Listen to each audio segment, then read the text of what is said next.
A thunderstorm is raging outside the window, and this house hides terrible secrets. What will happen tonight? Yuri reveals a terrible secret. This house contains a secret room containing important documents. Only the head of the family knows the way there, and access is strictly restricted. No one but him dares enter. Security here is incredibly tight. He tells his father that he has something to talk to him about. Yuri says he would like to be expelled from his family. The man asks, "What did you say?" Father asks what he is saying. The man says that Yuri hasn't woken up yet and reminds him that their Luzau's family is one of the most famous families of aristocrats, related by blood to the royal family. Yuri reports that he is also absolutely sure that this house is in danger of collapse. Everything in this world is the same as in the game he played 24/7. Yuri reveals that he has been reincarnated as Yuri Luzaz, who later becomes the final boss in the game, and it turns out that Yuri was pretending to be the protagonist's ally the whole time, but then stabs him in the back, becoming the game's most hated character. At the same time, the Luzau family's plans for a coup in the country are revealed, after which the entire family is sentenced to death, except for the younger sister. Marco Luzau says that the hero will never have problems with money if he has it, and promises a stable future, although he doubts that the hero deserves it. The woman says she wants the man to tell her how he feels and explains that she doesn't understand why he can't say it directly. The man says he's afraid his feelings could hurt them both. The woman asks what's wrong with that. Miranda Luzau says they don't need such a pathetic brother. He'll only be a burden, and her sister won't be an exception. The man only asks not to kill him, admitting he's a pathetic pig and saying he'll die very miserably, crawling at their feet. Yuri reveals his name. Yuri explains that he is dying, but is taking Saint Emil Ina with him, and because of his family's death, the game has become known as Dark. The man says he's listening and asks for an explanation. This is Bulin Luzau's, that he is the king's younger brother who takes on dirty work, such as assassination, and that everyone knows him as a terrible schemer who will eventually become the organizer of a coup. Yuri says he may be the man's son, but he's clearly not thrilled that someone wants to contradict him, and that his response must be carefully considered. The man explains that he wants to see the outside world and understand how it works, and later use this experience to bring greater benefit to the family. The man says it's a benefit for their family, but he indignantly asks what benefit someone like him can bring. Not Luzmas announces that he is finished. The bearded man stares ahead silently. The man's hand moves slowly. The man says he never thought he'd have the heart to say such a thing. He says he once saw him kill a subordinate who dared to contradict him. Yuri says he can't believe it and puts his hand on the other man's shoulder. The man says that determination is commendable, and the other says that he will give the man land. The man tells him to become a worthy lord. Yuri thanks him and says that the pressure from him is simply amazing. He asks Sasha what happened. Sasha says it was a nightmare and says she never thought he'd leave the family at such a young age. Sasha Liu is the second daughter. She is the only kind person in the family. The woman says that Yuri is a real ray of light in this house filled with darkness, and says that he has already made up his mind, so she cannot stop him. He reports that sometimes she still reminds him that she is also a member of this family. The action takes place later that night. The man asks to reconsider the decision, as giving up the land is risky. The man says wine is no different from people and not all premium wines taste good.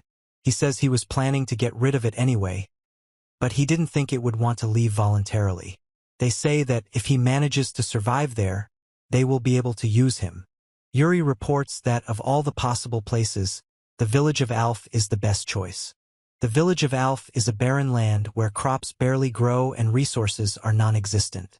Potential enemies are also said to prefer not to venture here because there's nothing to take from the locals anyway. Yuri says he'll have to set everything up almost from scratch and needs to find useful people. He explains that most of the talented people are already working for his father, and says he has no idea what his father is planning, but he clearly won't be giving him his own people. Oi says there is no choice. Someone's asking for Lord Yuri. There's a slave shop nearby. The man says his father has always been kind to him. Purchased slaves are bound by a magical contract, after which they cannot go against their master. Yuri says he doesn't like this, but at least he won't have to wait for a stab in the back. The man explains that slavery is legal in this country and offers slaves to help develop the land. The woman says they won't be able to escape because the chains are too strong and heavy. The man explains that they should remain calm and wait for help. The girl says she heard footsteps and hopes someone will come soon. The man says he selected them especially for Yuri. Yuri looks forward. The man asks what Lord Yuri will say and says that he highly doubts that the loser third son will even notice anything. Yuri says that he thinks he's an idiot and says that he'll do the assessment himself. Many characters in the game have skills, and he's no exception. He has them too. He says there's nothing special about his skill. Appraisal allows you to evaluate an object. Yuri explains that he honestly didn't think he'd be able to use this method, and that it wasn't in the original game, but it's the perfect skill for him to use. Yuri reports that the object stats aren't all that bad. The guy says that everyone has slaves and asks them to stop, saying that it's not just him. Yuri says he won't have any loyal slaves. Everyone will work for his father and leak information to him. Yuri says this was to be expected. The man asks if any of them have caught his attention. He says that none of them meet his requirements and that he'll probably go. The man watches them go silently, wondering if he's really understood everything. Yuri says things are bad. He won't be able to find anyone at all because everyone will be working for his father. Then Yuri says stop. He states that he will end up the same way as in the original. He explains that he highly doubts that there are people who will not be connected to either the hero's group or his father. Yuri says there is one person, a girl. This is where Fi appears. Fi is a beast girl who lost her mother and was enslaved. Beast people are despised here, and she became an orphan and could not survive. The hero finds her dead and begins to doubt that this country is worth saving. He says that this is a great opportunity to find an ally and that it has nothing to do with the hero's group or his father. The beast woman there. The woman screams for release, but the man replies, no. The woman tries to free her hands, which are tied behind her back. The guy says she has a pretty face. The guy says he knows. The man warns him not to compliment the girl on her looks and calls her a dirty half-human who smells like cats. The girl sharply bites the man's hand. The man screams that the girl is doing something terrible. The man says that maybe she is a mad creature. The man says we'll sell it and that's it. Yuri says her name is Fi and asks if that's right. He announces that he has found the one he was looking for and that he is lucky today. A man with a beard and a guy with short hair shout, asking who he is. Yuri reveals that he is the third son of the Luzaus family, Yuri Luzaus. The man asks if this is the same one and if he was appointed as the local lord. The man says that if they catch him, they can demand ransom. Yuri wants to use stealth. He thinks this ability will be enough. He explains that he's spent his whole life hiding his skills to deceive others. He's considering using stealth. A man with a club and a man with a stick threaten a boy, telling him to be a good boy or they will break his knees. Yuri delivers a powerful blow, parrying the attack of two opponents from the right and left and disappears. He says he can't afford to make a mistake and grips the handle of his mace tightly. A boy and a man laugh and say they will be rich. The man and boy lose. Yuri is out of sight and asks where he is and what happened. The man reports that during battles with him, he often uses a skill that allows him to hide from the enemy and strike from a blind spot. Both the man and the boy look frightened. The men ask not to kill them. Yuri says he doesn't mind, but on one condition. He says never to touch that girl again. The woman is surprising. The men are frightened and screaming. The girl says she's terrified by the thought of what they wanted to do to her and thanks him for saving her. Yuri reports that the girl seems okay. He says it's better to check it out and tells about the skill evaluation. Yuri speaks well and says that she is not related to his father. Above the scene, it is written that the owner is not. He says, listen, and asks for help and gratitude for saving her. The girl is surprised. The man says he needs people like her. The girl asks, people like me? The girl says she's heard about perverts who like beast men and asks him not to say he's one of them. Yuri says that's nonsense and that he needs her for one thing. Yuri explains that he'll clean her up first. He says that then the interlocutor will work for him as a maid. The girl is in shock. Yuri announces that he has taken the first step towards becoming a lord. The woman says that she will wash the furry slave so that she is clean and soft. The man says he's going to dry his hair now. The girl is surprised and doesn't understand what's going on. The woman explains that she's taking her measurements for a maid uniform. The man asks how the girl is doing. The girl stops them and asks what's going on. The boy announces that the girl will be his personal maid. The girl explains that the Lusaw's family is a very powerful one and asks if there really isn't anyone else who could take her place. Yuri says that normal people are needed, but a beast woman like him is of no use to anyone, and explains that everything is simple. The man says that the girl fits his criteria, only she. He reports that his father never trusts anyone and that he has scattered his men everywhere in the city to monitor his every move. The woman says that, given that she was supposed to die in the plot, she can't be his father's pawn. Yuri says that means there's no need to fear betrayal. She's exactly what he was looking for. Yuri screams that she's simply worthless trash and a dirty beast. The girl says that no one in her life has ever stood up for her and asks him to forgive her. She turns to him and asks if he really needs her. The boy says what he already said. The man explains that this is Phi's first task. The girl in the costume with ears and a tail listens. I'm sorry, she'll change. After 10 minutes, she apologizes and leaves. A guy asks a girl if she likes her outfit.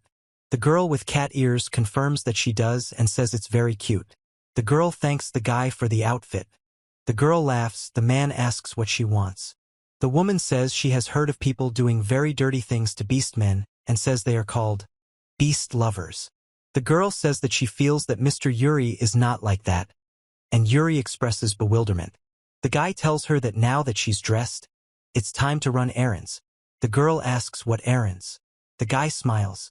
Yuri says it's better not to talk about it in front of others. It is reported that there is a secret in this house that no one should reveal, otherwise trouble will happen. He says that he is not afraid and wants to know the truth, despite the warnings. The girl is surprised. The man says that given how far away this place is, it's unlikely her father could have reached here with his arms. The woman asks if the man is really one of those amateurs. Phi asks who's here. The guy explains that local street kids use this place as a base. Yuri asks the street children to leave this place. The guy asks why the other guy thought he could give them orders, and the other guy calls his older brother to go with them. Yuri warns that if they refuse to leave, he will get rid of them by any means necessary. The girl says it's cruel because they're bullying not only the beast men but also the poor orphans. The orphans say he could easily beat up an arrogant aristocrat like him. 10 minutes later, Yuri says he bought some meat from the butcher shop and asks them to stuff their bellies and leave them. The boy with the haircut tells them to check to make sure no one else comes in and tells them to trust them. Bro. Thinking they won't have to worry about eavesdropping anymore. The girl with the ears asks if they're getting food and is surprised, and Yuri happily agrees. The girl asks them to stop. He says where Phi is going, and Phi reacts with surprise. The guy tells her to relax and that it will be quick. The girl is surprised and asks if he's really going to. The girl thinks that Mr. Yuri is going to do various dirty things to her. Phi, with a frightened face, thinks all sorts of obscenities. The woman says she can no longer run away. The girl asks him to be gentle with her, and the guy says not to worry and that he doesn't intend to harm her. The man assesses the situation. Yuri reports that her stats are low, but she has potential in agility and dagger skills, making her a good assassin, and he hopes she won't turn against him. Phi expresses bewilderment. He announces that they are finished. The girl objects that they did nothing vulgar and is surprised by this. The girl shouts at him for being a fool, and the man asks if she understands that disrespecting one's master is unacceptable. The girl asks if they assessed her potential and why they couldn't do it at home. Yuri explains that his ability to assess is his trump card, something even his father doesn't know about. The woman asks if they're getting along, to which the man replies that you could say that. The man explains that when he was assessing the woman, he saw her talent with daggers. The woman is surprised, and the man offers to take the knife. A woman asks me if I have a talent. Yuri replies that most people have talents. The girl says that everyone called her useless, but it seems there is something she can handle. The girl says she'll treasure it. Yuri explains it's just a tool and asks if she knows. The man says it's small, and the boy replies that Yuri is still small himself. The man says there it is, his little brother with the meat. He says that he wants to warn everyone because they are looking for someone. He asks who exactly and orders everyone to listen carefully. The man says it is none other than Saint Emelina herself. The girl asks, Saint Emelina? The woman reveals that she is Saint Emelina, a woman associated with the church and possessing holy magic, who will later join the hero's party. He says she will be the one to take his head. The man watches silently, and then a message appears, revealing what will happen next. Yuri says that this is impossible and asks if the other person is sure that he heard everything correctly. Maybe she is not a saint, but elderly. If he meets Emelina and the rest of the heroes group, the plot will follow the original tracks, and death awaits him. Yuri wants to avoid the worst-case scenario and realizes he needs to avoid the protagonist like the plague. The man tells him that, especially if the heroes group hires him, it's all over. He says they need to get out of here. A general view of the city with many buildings is shown. The crowd immediately comes to life. Mrs. Saint has arrived. People greet Emmeline, who, as always, is the center of attention. And no wonder. Her beauty and character have long made her a true legend. A woman approaches a group of people. The woman looks forward. The woman nods, saying everything fits, and thanks her for her help. Yuri asks her to look in the right direction and clarifies, "Is that correct?" A girl asks the saint to wink. She is asked to show the peace sign. The lady advises to hurry up. The woman says the church's duty is to fulfill the wishes of its beloved believers and asks if she's wrong. Yuri says she heard about saving a beastman girl from bandits. The nun apologizes and clarifies that the woman has done something similar before, for example, saving slaves. The girl says that Yuri is still a child and not even an adult. The girl says he's strong and noble, surely one of the men of prophecy, one of those who will defeat evil with her. Then the man grips the hilt of his weapon. The woman says that she must make him her partner as a saint. To be continued. Secret and personal information about the saint. Chapter 3. Escape from the saint in an attempt to become independent. Yuri thanks him for the tip, and the guy says that he did treat them to meet after all and replies that it's okay. The guy says he'll continue to provide information in the future and asks them to remember to treat them to meat. Yuri explains that starting tomorrow, he won't buy them any more meat. The boy asks why there won't be any more meat and if he did something wrong, and Yuri asks him to stop, saying it's disgusting. The boy apologizes and says he's even ready to lick Yuri's shoes. He pleads that they will die of hunger in the slums and that they have not eaten meat for a long time. The girl speaks to Mr. Yuri, but he remains silent.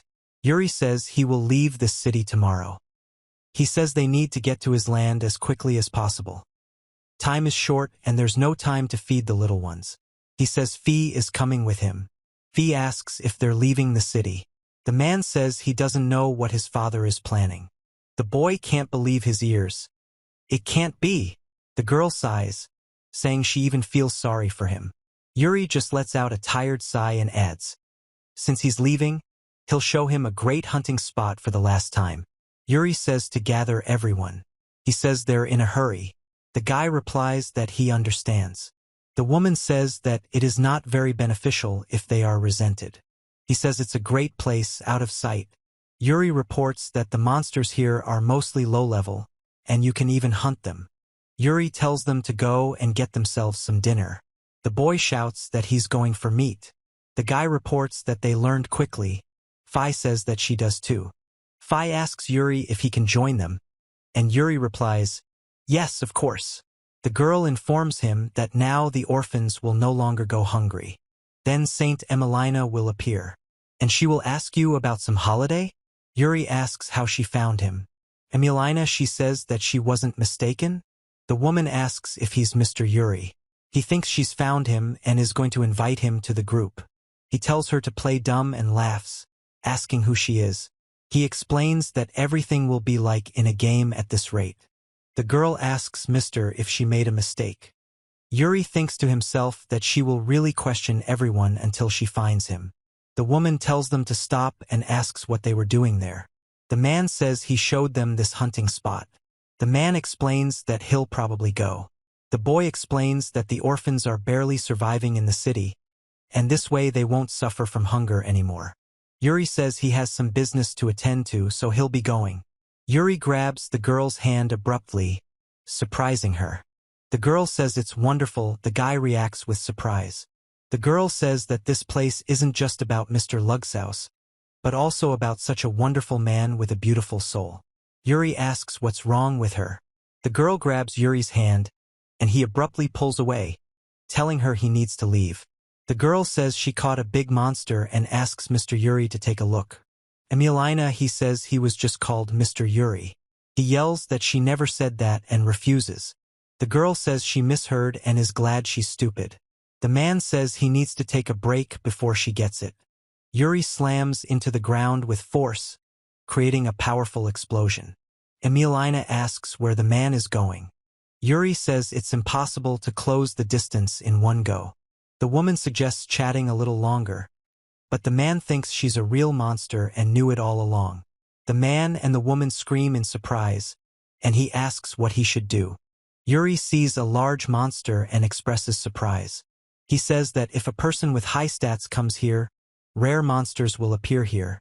Usually only small monsters appear here. The girl asks, "Why is he here?" He explains, "It's the boss of the forest." Yuri says it's because Emilina has a high level. A boy screams, making sounds of fear, and tries to get up in front of a huge wolf-like creature that growls.